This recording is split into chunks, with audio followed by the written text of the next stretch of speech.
morning guys. Nandito kami sa Philippine Consulate Migrant Workers Office.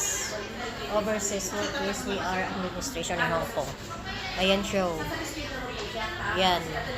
Nandito kami. Tapos, dito kami sa lounge.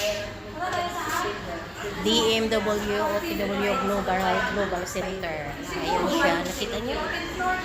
Okay ba? Okay ba? Okay ba? Okay. Ayan siya. Ayan. Tapos, pumunta kami dito kasi makichismis lang. Yun nakasama ka. Tawa siya ng tawa kasi makichismis. Ilongga ka? Oo. Tapos, titingnan lang namin yung almusal ba. Kung masarap o hindi. Yun lang ang purpose namin dito. May coffee at saka may kompleto may coffee mate. Matikman mo lang muna natin. Oo. Tapos may may sugar. Alam mo kulang ako ngayon ng sugar. Tapos ganito kalaki yung sandwich. Tapos anong sa loob? Pwede kayo humingi ng may coffee mate doon? Hindi lang ko sure.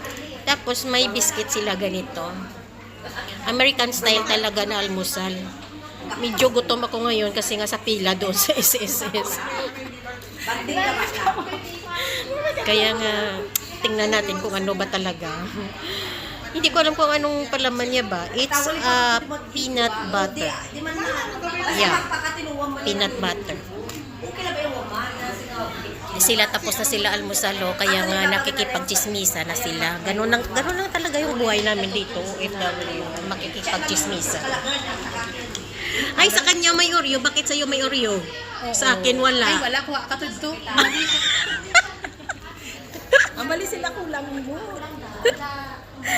Andili kami sa Grabe talaga. Philippine Consulate. Oh, sige na. Pakita yun dyan. O sige, go. Tapos, may libre kape din rin. Nagkape kami ni ate. May libre kape din rin.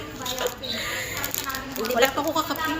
Matry ka talaga kami kung ano ba talaga yung sabi nila nga launch na Naamit siya daw. OFW. Naamit siya. Na ano talaga. Kaya malalakat ko sa shampoo ko. Kaya ito na si Karen. Tulog na lang niya. At isang kape nila, brewed coffee siya. So, Mabango. Ang tawagan namin. Ay, sorry. It's okay. Hindi ko. Madugang acid ko. Mabango siya. Nagpa-BP ako doon. High blood ako at saka kulang ng sugar.